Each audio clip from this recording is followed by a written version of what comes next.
Here's Gord, your Hurtin Hippie, coming to you from my new house, second time Weedy Weekend, this time. Weedy Weekend 99. 99. One away from the 100 mark. Still don't know if I'm going to do something special or just a regular show. Because I just really don't... There's so much work putting these shows on and getting the information. And then today I had trouble with my cameras, and I hope this is coming up good now. I had to reset everything. Just been an interesting week, my friends.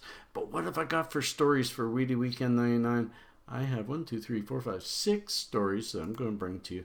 And the very first one is all about that banned pesticide that was found with a couple of LPs. Very interesting how the story has taken.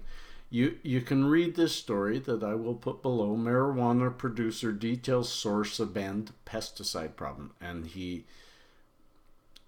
they have blamed the entire thing completely on one person who snuck in, and I don't understand why any grower on their own for their company or to maybe hurt their company, I don't know, would spray a couple of plants. But supposedly everything fell to this one employee who sprayed 3 mother plants, and since they used clippings, therefore it then went on through all its children. Then, out of the corner of their mouth, they say that also some of it was purchased from gray area. First time, they probably shouldn't have said that, because it's the first time I found out that these LPs have a situation where they can buy from the gray area, yet we can't. The gray area isn't allowed to exist, but the LPs can buy through it. And now all they've done is ensured that anything coming from third party gray area is going to be tested before, quarantined and tested before. But that should come from, no matter where origin of a plant comes, if they're going to take it into their inventory, it should be proved. It should be quarantined, tested, and wait for results. Get results, test again, then bring it in. Depends how much you value your inventory and the people you're serving. That's where I take this story to. It may not be their intent, but I read between the lines, because we never get... They're coming out with this to try to blame the gray area. Trying to say that with better regulations, this wouldn't have happened. Well, yeah, with better regulations of your current LP process. It's a tricky story. Love your comments. Love to know what you think. And love to have a little bit of CBD with you, because I'm having a hard day. I am having an anxious day. Weather has gone up and down. 2 days ago, it was 27 degrees. Yesterday, it got to 7 and raining all day. And today it's going back up to 23, and my head is just, it's not pounding, but it's there in my body, all over the place. So I can't express how important the CBD is at this time. I'm hoping my dog doesn't bark, because the neighbor who lives downstairs just showed up. Likely to hear a few barks while I switch to the next story. Toronto's public health chief wants pot possession decriminalized now. This is a nice story. This is a story that I knew if any public health chief, if any health official really, really seriously looked at what's going on right now, they'd call for this. Let me read. Dr. Eileen Cookie, come here. Dr. Eileen Davila urges Ottawa to immediately decriminalize possession of recreational marijuana until legislation to legalize it comes into effect in July of next year. Toronto's medical Officer of Health wants Ottawa to immediately decriminalize possession of recreational pot. Quote, given that cannabis possession will soon be lawful in Canada, it is recommended that the Board of Health urge the federal government to immediately decriminalize the possession of non-medical cannabis for personal use, says a new report by Dr. Eileen Davila. Eileen Davila, you're my new hero. Her report on approaches to protect health and minimize harms of use notes how the criminalization of cannabis use and possession impacts the social determinants of health. As well, people arrested and convicted of pot possession could face long-term consequences, including access to employment, housing, social stigmatization, and economic status. And then she says, based on current rates, there will be approximately 59,000 charges and 22,000 convictions for simple possession before cannabis is legalized. 22,000 more convictions to come if we stay on the current track. That's over 20,000. I don't know how many people, because some of those convictions might be 2 convictions per person, but you can say many tens of thousands of people are still going to have a criminal record for possessing something that soon won't be illegal to possess. She goes on to say it's a great story that this is social harm, and social harm causes public health harm. This is something that we can mitigate, so it's something that we should mitigate. I, again, as I do every week, call on every one of you, if you have the time, make the time to contact your MP or your MLA or both and let them know that continuing to arrest people will not get them re-voted in, will not get them re-elected. Not that I'll vote for them because I don't vote. I'll move on to the next one. Next story. That one just kind of gets my goat because we got somebody finally on the other side saying this side's a good side. Let's all just join. Let's all just join. Next one's a medical. Cannabinoids found to increase anti-cancer effect of chemotherapy. As usual with these ones, I don't go in depth into reading. It is just some really in-depth study that has shown how cannabinoids, when mixed with chemotherapy, increase the effect, and how cannabinoids help increase each other's effect.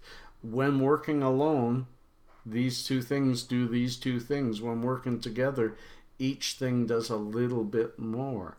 In many of the cannabinoids, it's a good story for those of you who like to get really scientific about phytocannabinoids and cannabinoids, which are basically the same thing from what I can tell.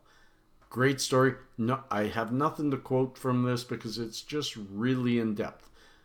Wonderful for you to get into, wonderful for us all to see, because it's a medical miracle, this plant, and we're only just starting. It does talk about how they have taken and distilled, like the CBD crystals I showed everybody last week, distilled down to just the pure chemical, and then start using that chemical with other known things that work against cancer, and they're finding so much better improvement and maybe someday a cure. That's my words, not theirs.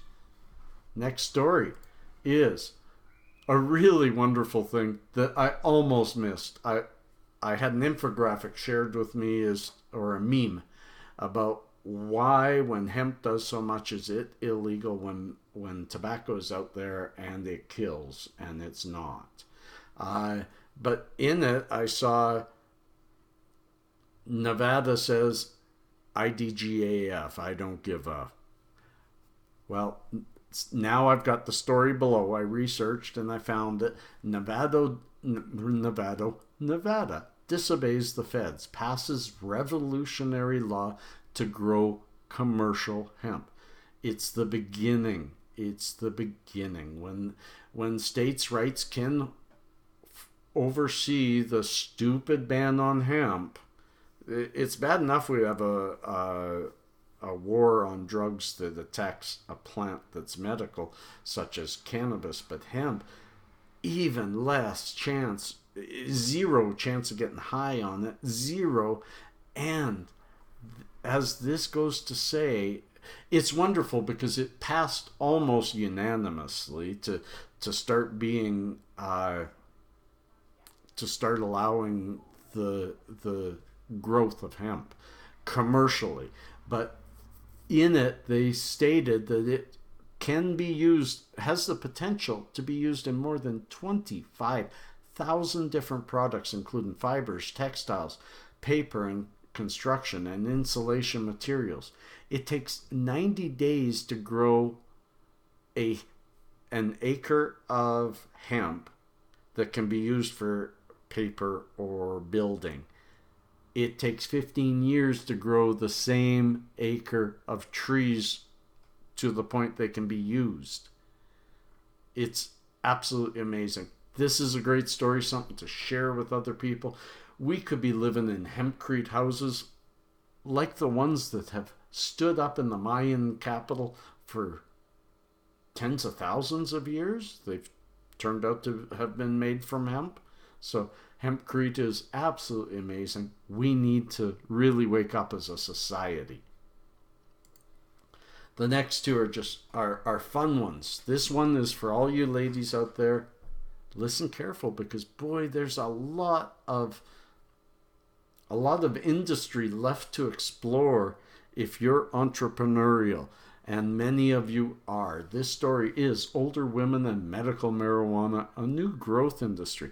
It goes on to talk about Janine Moss, never expected to get into the cannabis industry, but that was before her hip replacement. And it goes on to tell about how she knew that medical marijuana would do better than all the opiates that they gave her for the pain, so she threw away the opiates or the prescription for it and went for that. But in doing so, she realized that her and many of her friends were using marijuana medically, but were having a hard time carrying it around with them, stuff like that. So she got into the business of providing purses, clutch bags, and different accessories that women would wear that are cannabis friendly, so that they can bring a joint with them or bring their whole baggie with them.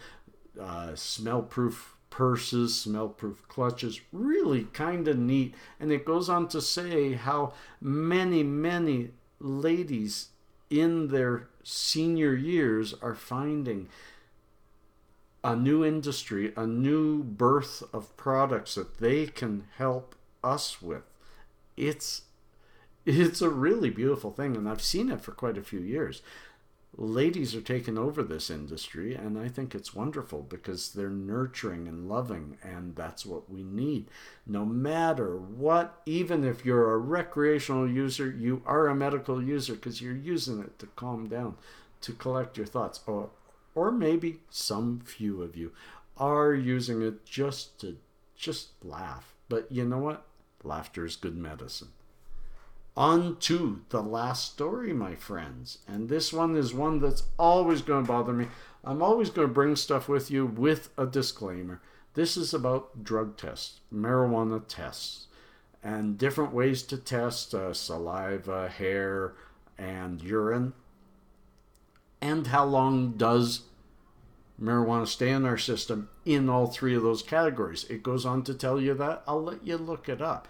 My problem with it is, regardless what we are detecting as to whether that user used, we have yet as a society to come to any conclusion of what spells impairment under pot, under cannabis, strictly cannabis.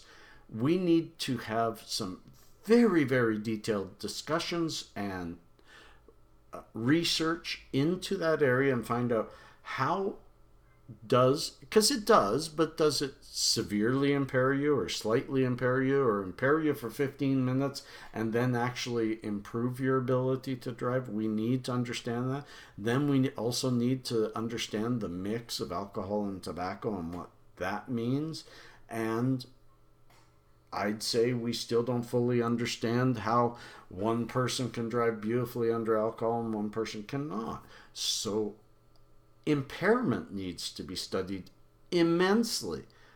And then when we have a very good definition of what equals impairment in many different situations, then you look at how do we test for that. It may be behavioral. It may be chemical. It may be a mix of the two. It may be something else that we haven't thought of yet. But we are putting the cart before the horse. The cart can't pull the horse, and the horse can't push the cart.